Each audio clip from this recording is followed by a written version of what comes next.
Simple paneer butter masala എങ്ങനെ ഉണ്ടാക്കുന്നത് നോക്കാം കേട്ടോ. അപ്പോൾ ഞാൻ സാധാ അമൂലിൻ്റെ ക്യൂബ്സാണ് എടുക്കാറ്. അപ്പോൾ ഞാൻ മിൽക്കി മിസ്റ്റിൻ്റെ പനീർ മേടിച്ച് കട്ട് ചെയ്തു. കുറച്ച് ബട്ടറിൽ നന്നായിട്ടൊന്ന് ഫ്രൈ ചെയ്തെടുക്കുന്നുണ്ട്. നമുക്ക് ഒനിയൻസ് വേണം, പിന്നെ ഇഞ്ചി വെളുത്തുള്ളി വേണം, പിന്നെ പച്ചമുളകൊക്കെ വേണം. അപ്പോൾ ആദ്യം ഞാൻ ഗ്രാമ്പൂ, പട്ട, ഏലക്ക കുറച്ച് ബട്ടറിലിട്ടിട്ട് പിന്നെ കൂടെ പച്ചമുളകും ഈ ഒരു ഇഞ്ചിയും വെളുത്തുള്ളി ഇട്ട് നന്നായിട്ടൊന്ന് സോട്ട് ചെയ്യുന്നുണ്ട്. എന്നിട്ട് നമുക്ക് അതിലോട്ട് അത്യാവശ്യത്തിന് ഒരു 3 സവോളയൊക്കെ എടുക്കുന്നുണ്ട്, മീഡിയം സൈസുള്ളത്. പിന്നെ കുറച്ച് ഉപ്പും ഇട്ടിട്ട് നമുക്ക് നന്നായിട്ടൊന്ന് മിക്സ് ചെയ്യാം. കുറച്ചൊന്ന് കുക്കാകുമ്പോഴത്തേക്കും അതിലോട്ട് ഒരു 1½ ടേബിൾ സ്പൂൺ ചില്ലി പൗഡറും ഒരു 1½ ടേബിൾ സ്പൂൺ മല്ലിപ്പൊടി ഇട്ട് കൊടുക്കുന്നുണ്ട്. വേറെ പൊടിയൊന്നും ഞാൻ ഇടത്തില്ല കേട്ടോ.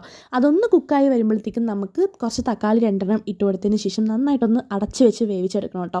എന്നിട്ട് അതിലോട്ട് നമുക്കൊരു 10 നട്ട്സും കൂടി ഇട്ട് കുറച്ച് മീത്തി ലീവ്സും കൂടി ഇട്ട് നന്നായിട്ട് മിക്സിയിൽ പേസ്റ്റായിട്ട് എടുക്കണം കേട്ടോ. എന്നിട്ട് നമുക്ക് കുറച്ച് ബട്ടർ ഒഴിച്ച് അതിലോട്ട് ഇതും കൂടി ഇട്ട് കൊടുത്ത് അതൊന്ന് കുക്കായി വരുമ്പോഴത്തേക്കും കുറച്ച് മിൽക്ക്, ഒരു 1 കപ്പ് മിൽക്കും പിന്നെ കുറച്ച് ചൂടുവെള്ളം കൂടി എടുത്ത് നന്നായിട്ട് മിക്സ് ചെയ്യുക. കൂടെ നമ്മുടെ പനീർ ഇട്ട് കൊടുക്കുക, മല്ലിയില, പിന്നെ കുറച്ച് ബട്ടറും പിന്നെ മീത്തി ലീവ്സും ഇടുക. അടിപൊളിയാണ്.